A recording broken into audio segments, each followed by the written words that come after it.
Hey, Amy, Yeah, Juan. give me that beat. It's Baseball Shangri-La with Amy Cuevas and Juan Ramirez.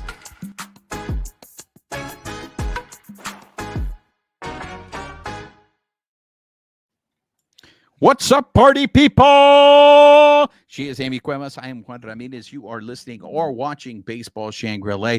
If you are listening on the audio portion, please make sure you're subscribed to the podcast. Write us a review, rate us, help spread the word. If you're watching us on YouTube, make sure you're subscribed to our YouTube channel. Hit that notification button. Give us a thumbs up. Leave us comments. We love engaging with you. And most importantly, make sure you're following us on social media, on X at BB Shangri-La, on Instagram, YouTube, and Twitch at Baseball Shangri-La. She is Amy Cuevas. I am Juan Ramirez, and we're back, ladies and gentlemen. Amy, do you have something to say? Okay, so we've got a couple things. It is our 50th episode. We made it to 50. Congratulations to all of our listeners, to us for making it this far. And look at Juan, for all of you people who are listening, he's celebrating with balloons and confetti on his side because he has a superior Mac computer and I just have a PC. Yeah, for those of you watching on YouTube, you could see the magic and the production value that I bring to this show because that's how important this is to me. Never mind that I had to teach him how to do it, but it's fine. It's fine. 50 episodes came quick, huh, Amy? Today is a day of 50s, 50 episodes. We're going to talk about Mookie Betts, who happens to be number 50. And I think you rightly noticed that by the time this podcast airs, where will we be at in the season? The Doyers will have played 50 games into the season. So look at you mathing over there. That's right. 50s are wild, ladies and gentlemen. So it has just been a crazy time. I know there's sometimes when I come across people and it's like, who are you guys? How many episodes have you done? It's like, yes, we just like to talk to like anyone who will listen. You know, it just goes out there and you got to find us. So that's why we need your guys' help to help spread the word. If you guys enjoy, participating in our shenanigans, if you like our back and forth, please let people know, share them, share the show with them, because we do know there's a lot of Dodger podcasts out there. A lot of people like talking about the Dodgers, but we like to mix it up. And so this is an episode, our last episode, we covered the baseball portion of it, the meat and potatoes, especially with the series against the Gigantes and the Rojos. Today, we're going to delve into some topics that maybe have to do more with baseball itself as opposed to the Dodgers. But because it is our Fab 50, we are going to be talking about Mookie Betts and the situation with him playing shortstop. But before we get there, we do have some updates. For you loyal listeners, you guys know we like to update stories that we've covered in the past. So, Amy, let's start off with these updates. So I believe the Cardinals City Connect jerseys were initially supposedly leaked, but from everything that I heard, it was the MLB who leaked it. So I don't know that that's really a leak. We still have not got confirmation yet on the Dodgers City Connect jersey. So Juan's, the little vein in his forehead can remain intact, not popping out, knowing that funfetti may or may not still be on the table. And you know what? I've had a couple of days to think about it, Amy, and I think this may have been your influence. I had said that I was going to reserve my venom for when it became official. I ain't even mad anymore. I don't even think like once they do make it official, if it is those, I don't think they're because after seeing what the Cardinals released, I'm just like, what's the point? Like, it's like you said, what are you going to do about it? You just don't buy it. Speak with your wallet. What I want to tell you is your chocolate works. Okay, that's what I want to tell you. But I digress. Go ahead, Amy. Oh, just so it was actually confirmed. So the team dropped the video of players wearing it, and I think doesn't it have like the Lou across? Yes. Yes. So Cardinal City away. The Cardinal City Connect is basically what looks like their regular Cardinals jersey, but in all red. And instead of it saying St. Louis or saying the Cardinals across the front, it says the Lou, short for Louis. But other than that, you know what it reminds me of, Amy? It reminds me of Los Dodgers. That's what it reminds me of. The Lou is their version of Los Dodgers. I mean, you're not wrong. But hey, it could be worse, right? Like they could potentially have a funfetti version of their jersey. So I tell you, I'm not even mad anymore. I'm not even mad anymore. if and when it officially comes out, we will revisit this conversation. But I will have a mountain of chocolate waiting. After seeing the Lou, it just reiterates the fact. Just stop. No more city connects. Just no more. Just don't do it anymore. I really would like to find out like what the process is. Is it we kind of touched on this when we were talking about it in the Funfetti episode, but is it a graphic designer who has knowledge of the team and what they think the team would like? Does the team have input? Like what is the vetting process for each city to have this that makes it so quote unquote unique? Los Dodgers, the Lou. But 90s hyper glow colors in San Diego instead of Miami, where you would think those would be like what who makes the decisions? I'd just be curious because I like to know the behind the scenes. So like what goes into that process? I was able to find your answer to that. Oh. Oh no, we've got a frozen Juan. So it looks like he's been put under a spell by a wizard. So it sounds like he's going to get us the answer on that once he Okay, unfreezes. I'm back. All I'm right. back. I'm sorry. All right, Han Uh, Solo, come out of the I'm gonna carbonite. I'm gonna take an L on that one because I knocked out my ether You cable did it again. from my modem. I'm sorry. I have to learn to stay still when we're recording this show. I am still going to start an Instagram account. If you guys don't know, when we go out and we cover the Dodgers, sometimes Juan will interview players and he will gesture all over the place. And I would say a good 10% of my photos include Juan's arm. And so I'm just going to have photos that randomly have a baseball player and a portion of his arm in there because I've got all that footage anyway. I talk with my hands. This is the reason why people thought I was Italian. You're not even a sign language interpreter, where at least I have that in my background and I have an excuse. It's trained into me. By the way, you know how I got busted. I need to tell you this before we continue on this. You know how I give you a hard time because it's a me, Amy. Well, it appears I pulled an A. I put an A in front of something, and my wife totally busted me on it and can't stop making fun of me now because I pulled it's a me, it's a Amy. I pulled one of those. All right, I forgot what it is. 50 points to Wendy. She gets 50 points. I forgot what it was that I said, but she literally stopped and said, "Wait, what did you just say?" And I'm just like, it's karma. That is karma. Karma coming back. So now that you're unfrozen from the carbonite, what did you find out about the process? Yeah, that was a cliffhanger there. I was going to let you guys know I have it. So here's the process. So apparently the teams do have a say. It's a minimal say. The majority of this is driven by Nike. So Nike brings in the graphic designer to do this.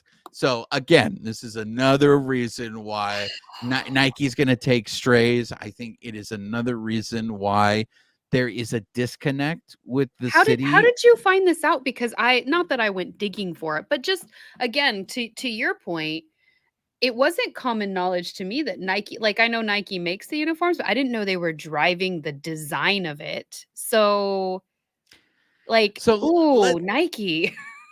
So let's just say when we are covering the games at Dodger Stadium, when we're there in a press capacity, there's a lot of people out there. You like to sit there and say, Juan will have a conversation with the tree. You say that I end up talking to everybody. Juan, that's a wall. Come on, let's go. So let's just say one of the people in the press box shared that story. I don't have permission to go with their name. So please do not. Let's not get anybody in trouble. I'm not. But those are my sources. The people in Dodger Stadium, I think, heard my tirade, heard that I was saving my venom. And that's the reason now why I'm just like, I ain't even mad anymore. I'm not even mad at you. Well, now that I know that it's Nike and it even if teams have a minimal, okay. Look, I think your idea was brilliant, and it was the way to go, was to bring in people from the community, have them represent their city. Apparently, It's free too. You get free graphic design. Now, I don't know if Nike has people on the payroll and it's what they think looks cool. I don't know if their research has told them this is what will sell. Those Lou jerseys, I'm sure they're going to sell because look how Los Dodgers sold, right? I've shared, I did buy one only because that's the closest I could get to like a heritage type jersey or like a cultural jersey for me. Because what else I mean, Los Angeles, yeah, that's great, but that's the city's name. That wasn't like encompassing a culture to me. So like that's what I wish it was. Los Dodgers is what was like my middle ground. And you know what, Amy? The other thing that I also heard from one of our listeners, our viewers, is they're like, why do the Dodgers not City Connect, their Heritage Night jerseys, why are they so much better than the City Because Connects? Nike's not designing them. And which leads me to this.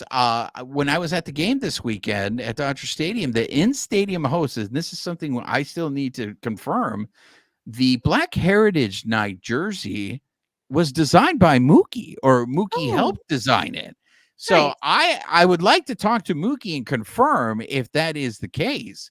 But I think they have a point. Some of those Heritage Night jerseys, I know the Filipino one was very popular with people, and so.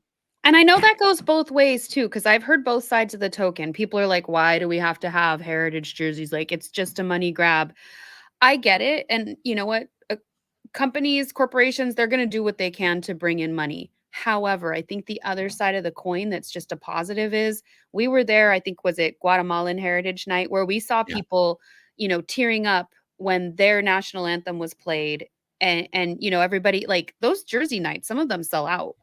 Where whether it's a corporate money grab or not, I don't begrudge them that, because people will buy it if it's good and they won't if it's not. But the people who are flocking to each of those, it means something to them. It means that they are seen in that stadium where, as we know, baseball tends to be a majority one demographic and one age group. And we're trying to change that. And if these heritage nights bring in more people that feel like they are seen and identify, like I think it's a win both ways. You get the money, you get the people happy, like here we go. And the designs from what we're seeing are pretty good.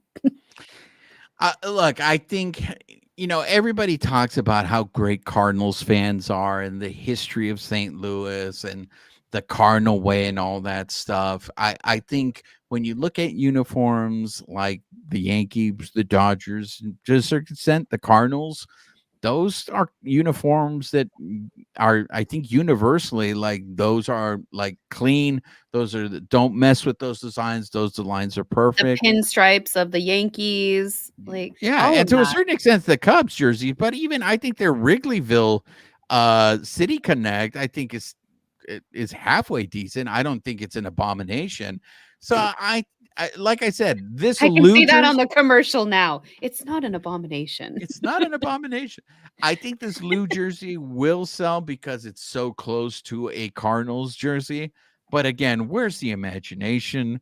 Where's the creativity? That's why I'm just like, I ain't even mad anymore. It's just ended. I just don't want it anymore. I don't want to see it. Well, either they won't make the money that they think they will, or maybe that they will hear from communities and maybe they will take into, you know what, some of these stadiums do have some really good ideas for this stuff. Maybe we should branch out. Because again, if you go the crowdsourcing route, that's free. You get happy fans because they feel included, and then you get better sales because people are actually happy with it. But I digress. What other updates do we have?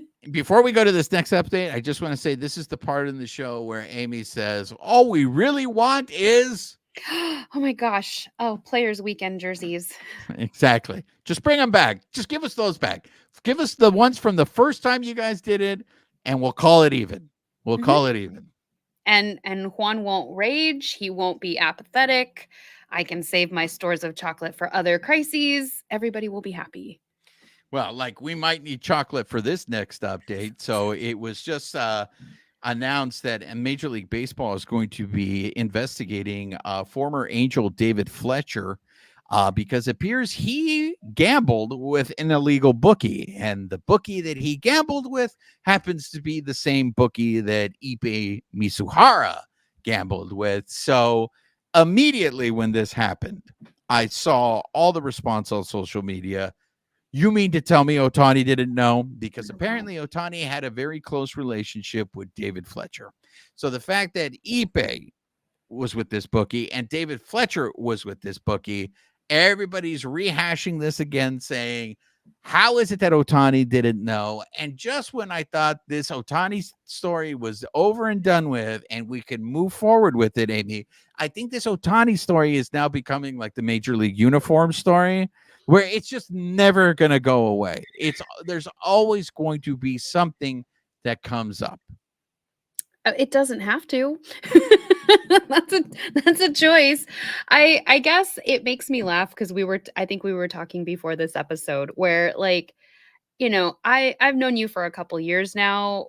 We do a show together. If one of us were to get in some trouble, I think you would be probably a little offended. Like, why am I getting dragged into her stuff? Like, I don't know everything about her life. She doesn't know everything about mine.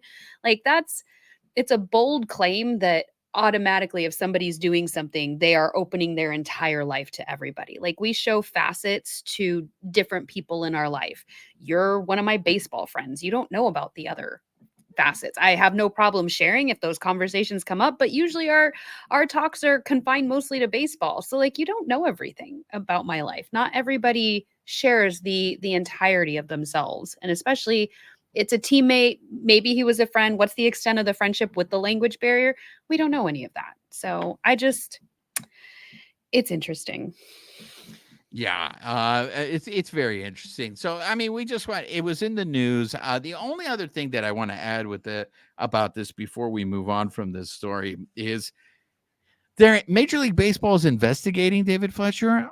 Where are they going to get the evidence from? Because normally when Major League Baseball does their investigations, they let the actual criminal investigation go first. So what exactly are they investigating him with? Well, If they can't, according to some of these things, it sounds like he may have been named as one of those parties in the legal documents. I understand your point of like Ippei ratted him out. Is that what you're saying? I don't know. It's been said on social media. I'm not saying that that's the case, but the potential is there that his name might have been, obviously like redacted in what was publicly made available, but he might have already been included in that investigation. So who knows if they're going off of that? But to your point, you're right. They usually do wait till after something plays out, but I don't know if Ippei pleading guilty is that a factor in speeding it up? Who knows?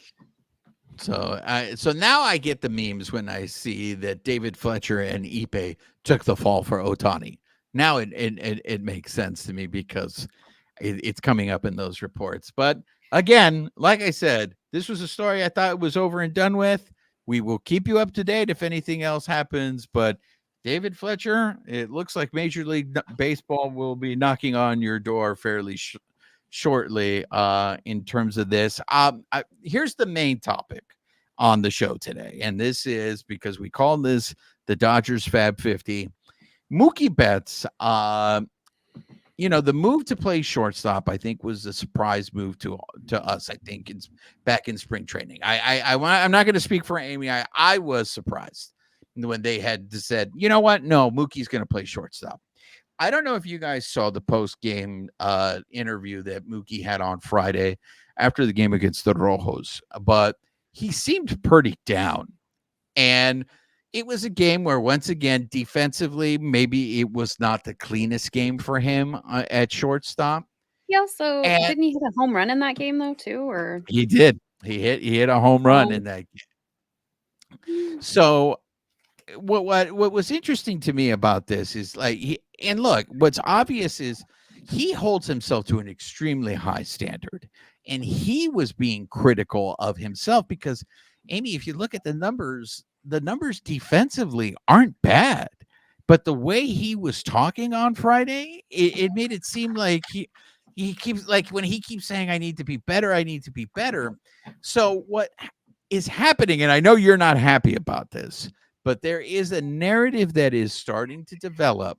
Well, That before you jump into the narrative, I think it's also interpretation, though. Mookie, he talks to media, but he's never like overjoyed talking to media. You know, like it is part of his role, and he will speak to media after a game, and then he goes on about his business. I didn't take it that like, yes, he's very hard on himself. He doesn't like to make errors, and that was evident. But I also think some of this story is so old. Like some of the stuff that he did say, and that was like somebody was asking him, did he feel like better about, he made an error, but he also came back and he's like, that's literally what I'm supposed to do. Like all the stuff, if you take out whatever emotion people are tying to it, he said it's what he's supposed to do. Other errors bother him. It affects his team and it affects the pitcher. This change has been hard, really, really hard. He hasn't been very good. He's a work in progress. It's the first time he's played shortstop in a long time, and he has to start somewhere. There's nowhere to go but up. He's making strides, albeit short strides, but there's no way to speed it up. He wants to be good at it, but it's just going to take experience. You take all of the emotion that people are putting on him. Oh, he sounded so down. He sounded tired. Or he doesn't like having to answer these questions every time the media comes at him. This is the spot they picked for him to play. He's under contract. He's got to play it. Maybe he has a say in it, maybe he doesn't. But at the end of the day, like, to me, it just sounds like he's sick of talking about it. So you think it is more he's just tired of dealing with this subject matter, and that it's not taking a toll on him physically playing shortstop? Because look, you and I are at the stadium. We see him taking infield every day, before the game, putting in the work. Doc did say on Sunday, though, during the pregame scrum, that he doesn't expect Mookie to do this throughout the entire season. The reason he's doing this, the pregame drills, is to get better at it, because this is the first time he's played it, professionally in a long time. So he doesn't expect that the extra work that he's doing right now is going to continue through the season. This is just to work with the transition. So is there going to be some change? Like I'm sure, like Kike's out there doing drills as well at third. He hasn't played third in a while, so he's trying to get better at that. This is their job as professional baseball players.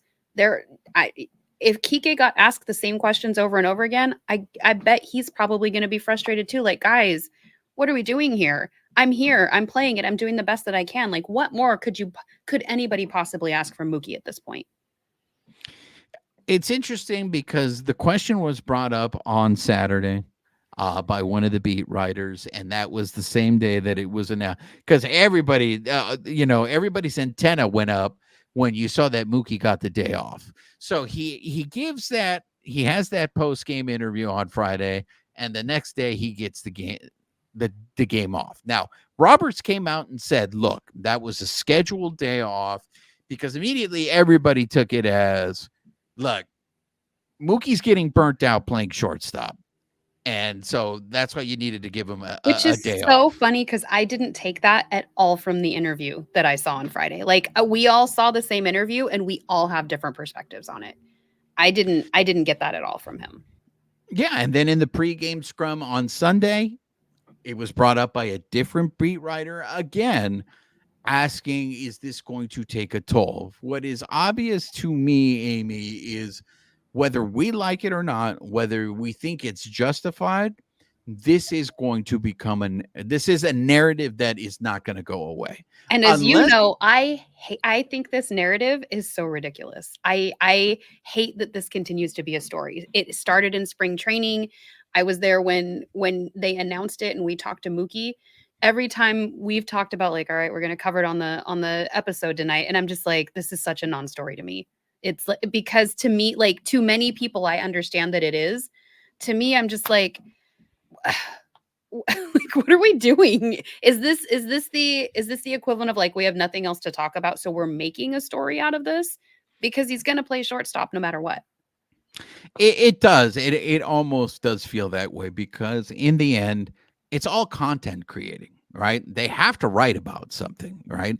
So far, I mean, the team is winning. They're in first place. At the time that we are recording this, they have, I believe, either a 7.5 or an 8 game lead. Uh, you know, over Hmm. over there, the second place. I think they have one of the biggest leads in all the divisions. So We do, it, actually. so it's like it does feel like maybe some of this is finding, but at the same time too, they are reacting off of what they saw. And again, what they saw, it's the same way like when I saw Walker Bueller on Saturday just be like he finally felt like he could breathe and he was so relaxed. And that's not what I was used to seeing from him this year. But that's So us also putting our own spins on what we see. Like, could Walker Bueller be like, oh my gosh, I feel like this relief, this whatever weight is off my shoulders.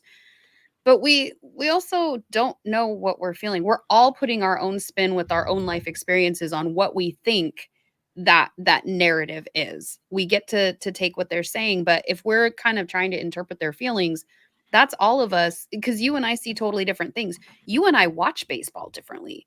You watch baseball and like kind of like some of our, I think our episodes last week where you're like, well, what if we did this and what if we did that? And if we could go back and put that player in, and I'm just like, great game, buddy. Like, I love the stats. We can improve on this. Like, I'm watching it and I'm going forward. But again, there's no wrong way to do it. That's just how we all put our spin on it. That's how you like to watch baseball. This is how I like to do it. I saw Mookie on Friday. I didn't see really a problem with it other than he probably didn't want to answer the question again.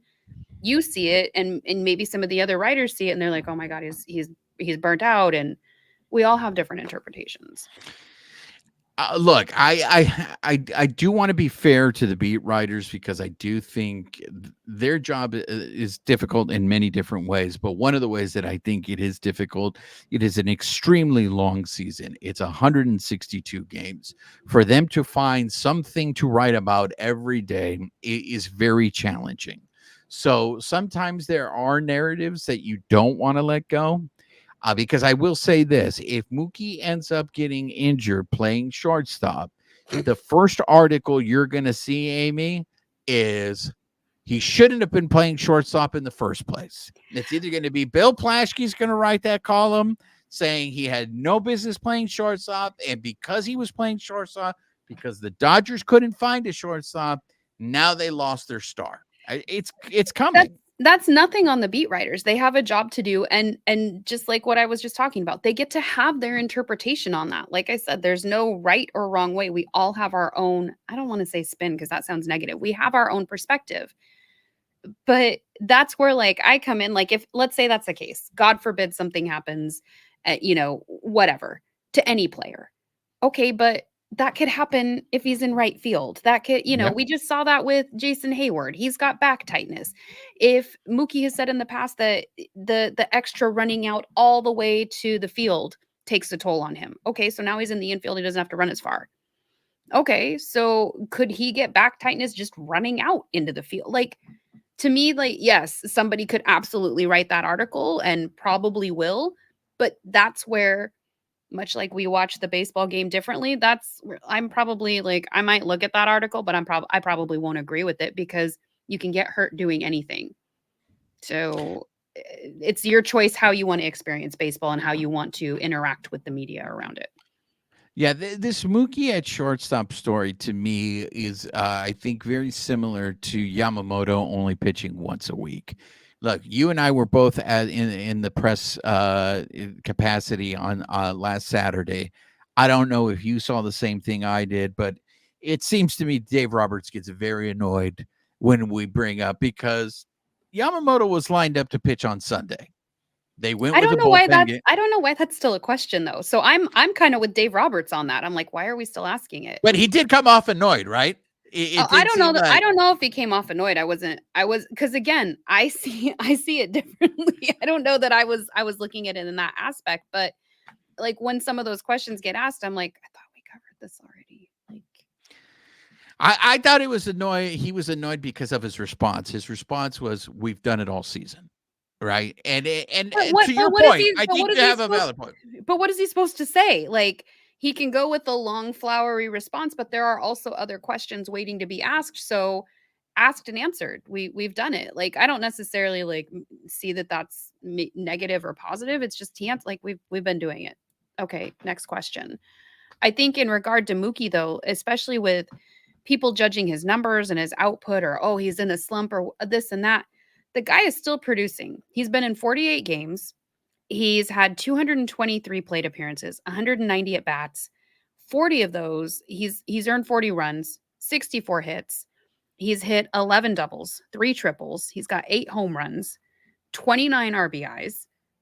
He's stolen 8 bases. He got caught once, and he's walked 33 times. He's only struck out 21 times, and he's got a 337 batting average. Those numbers, there are people on our team that would kill for those numbers. There are people on our team that would kill for half of those numbers on any baseball team. And so it's just like, I don't begrudge anybody the stories that they want to write, whatever angle they want to take. They're entitled to that. That is your creative license. I just think that fans, they will absorb whatever information resonates with them. And if that story resonates with you, great. Go follow those writers that have that. If it doesn't, then, take another angle. But I think he's doing a good job. I think he's probably tired of answering this question. I think what's very interesting is they always say like numbers don't lie, or you can always get the numbers to tell you what you want to hear. I think the same thing you can do is you can create narratives that you want to create, because our biggest concern going into the season was defensively. Gavin Lux playing second base, Muncy playing third, Mookie playing short. And it turns out that defensively, the Dodgers are pretty good this year. They've actually do you have the number? Do you know where I'm going? No, I know that Gavin Lux and Max Muncy were like leading in defense for a specific. I don't have the actual. I didn't save the stat, but do you have it?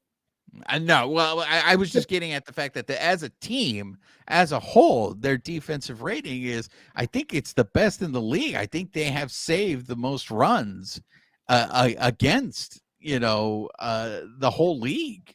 I don't think I meant to save that stat, but essentially like Gavin Lux and Muncy are leading as far as some of the defensive positions at third and second base. So they're not doing quite as badly as everybody is saying. And Mookie is doing pretty darn good. I don't even want to say pretty good. He's doing great at shortstop. And the people who are like, well, yeah, you had that error on Friday. Okay, we have a whole error stat because one, these guys are human and nobody's going to play a perfect baseball game. You might pitch one, but those are rare too. Like people are going to make mistakes. That's why there's a stat for it. That's why we were able to score for it. It's not like an error happens and everybody's like, oh my God, how do I score that? It's like, oh no, that's an E6. Got it. Move on. That's baseball. So I guess this is where I get sensitive about the whole thing. I'm just like, Jesus, people. Well, no, it's just that was the narrative going into the season, that they were going to be a bad defensive team. And it turns out they're not a bad defensive team. So maybe to your point, yes, nobody thought, hey, Mookie can't play a whole season at shortstop. If you look at the numbers defensively, he's not hurting the team at that position. So, yeah, I think it's interesting to your point. Is this really more just Mookie hates talking to the media? Or is this just really, guys, let's try to find something else to talk about, because this is a non-story. So I did find the stat. So Dodger Insider reported 5 days ago. So it says one defensive metric, defensive runs saved, says Gavin Lux and Max Muncy have been top fielders at their positions this season. Muncy ranks second in MLB among third basemen with 4 defensive runs saved. And Lux he's tied for 4th in the MLB at second base with 4 defensive runs saved. So, for all the concerns about our infield, I think we're doing okay. I think, I mean, I'll pass out some chocolate if we need to, but like, I think we're doing okay. Much to, nobody's surprise. Mookie is an athlete. This is not the first time he's played shortstop. It may be the first time he has professionally in the major leagues for a while, but we don't tear apart Chris Taylor or Kike Hernandez when they move around the field like, oh, well, they're utility players. Okay, well, they're utility players because they're good in each spot. so far, Mookie has been good in each spot. And I mean, dare I say he could be potentially considered a utility player because we plug him in right field, second base, shortstop. I don't know. Did he play at third base? I think at least one game this season, or maybe I'm off base there. But why do we focus so much on him and we're not focused on anybody else who does this in the game? He's not fragile. That's a very good question. We are not at June yet, but usually June is when I start looking to see what are the holes that the team has. And then you find the next 2 months, that's as you get closer to the trade deadline, how you're going to fix those problems. Right now, I can honestly say I don't think that shortstop is a problem for the Doyers. I don't think, as I said, I don't think Mookie hurts them at shortstop. I know a lot of people, whenever he doesn't make a play, that's when they harp at it. But look, this is a long season. Will, in the end, the Dodgers go ahead? Like, will that help their outfield situation? You talked about it, I think, in the last episode. What's happening in left field, right? So is it a way to address the outfield, to move Mookie to the outfield, get somebody else to play shortstop?